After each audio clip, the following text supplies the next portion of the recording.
And it's come to my attention, the great movie Braveheart. What's the last thing he yells before he gets his head cut off? There you go. You should have that play at all your meetings. All right. Next is our keynote, John O'Hara. He is the author of A New American Tea Party. He works at the Illinois Policy Institute. He's a contributor to Andrew Breitbart's biggovernment.com and the Daily Caller. Please welcome John O'Hara.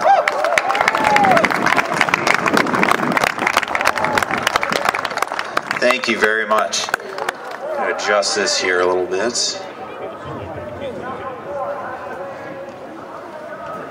First, my name is John O'Hara. I'm with the Illinois Policy Institute. I wrote a book on the Tea Party movement called A New American Tea Party. You can check it out at anewamericanteaparty.com. I'd like to thank Connor, Corey, and Scott and everyone that helped put this on. Let's give them another round of applause. These things are not easy to plan. I was going to thank the counter-protesters, but they left. They got cold. But yeah, they only got paid for 2 hours, somebody said. It's actually true. But I'm glad they came out. It's they show that shows just how angry and confused certain folks are with this movement. They don't really know what to make about it. They had some rhyme going about healthcare and war. I don't know if they got the memo, but they did jam through Obamacare. And they're a little off message. Not really sure what's going on there, but they can keep making up their cute little rhymes, and we can move on with getting our country back on track. And on that note, I saw some younger folks here at the participating in the Tea Party, which is really heartening because, a lot of these issues that are going on today, the fiscal state of our nation, it's really going to be impacting younger generations the most. And it's good to see younger generations getting involved. And, we're not all Obama zombies, as they say. And we shouldn't be. We're an independent generation. I got involved in this movement back in February, before the first tax day tea parties, and at a small tea party in front of the White House. And it's just amazing to see how incredibly large and how momentous this movement has really become. From the tax day tea parties of last year to the town halls of last August, millions of Americans have involved themselves in the political process like never before, and that's a fantastic thing. September, I saw a couple of people here were involved in the 9/12 march. If you watch MSNBC, you know that there were dozens of people out there marching on Washington, dozens and dozens.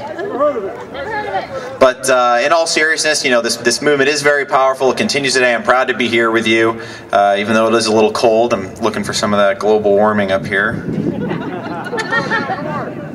We've come a long way, folks, and there have been some setbacks, and with Obamacare and the election before that, but we've come a long way, and I think we're winning. I know we're winning.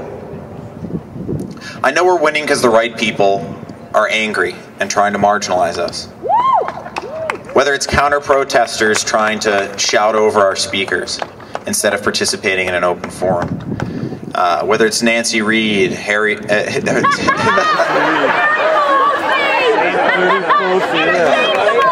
I made one of those Hollywood mixed names.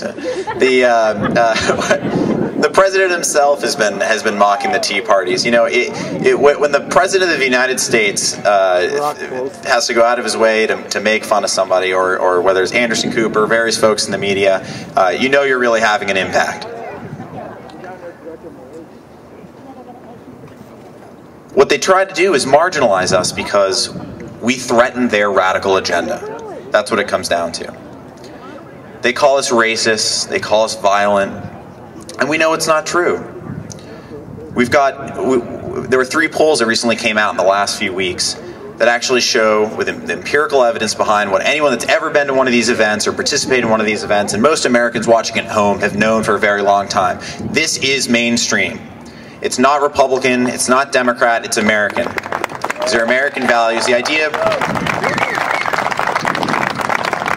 the idea that we should have transparent, accountable government, that the government shouldn't be picking winners and losers and bailing out irresponsible corporations and individuals.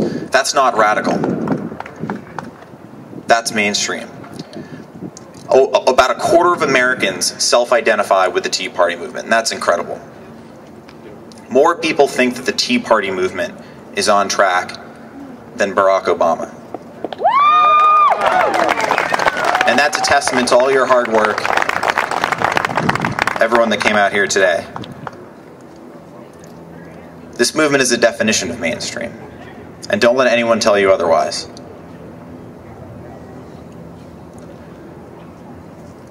Barack Obama the other day, a couple days ago, President Obama was making fun of us again. He was saying that he was a little confused by the Tea Parties and that we should be thanking him.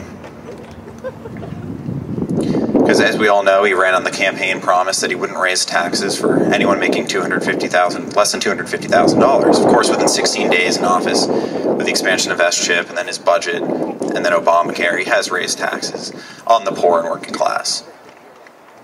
But he has the audacity to stand up there and say, we should be thanking him. Yeah, right. No thanks, Mr. President. No, thank you. I guess the one thing we could be thanking him for is that he's shown once and for all to a broad swath of Americans, again, they agree with what we're doing more than they agree with what he's doing, that big government solutions don't work. And just how empty his rhetoric of hope and change really is.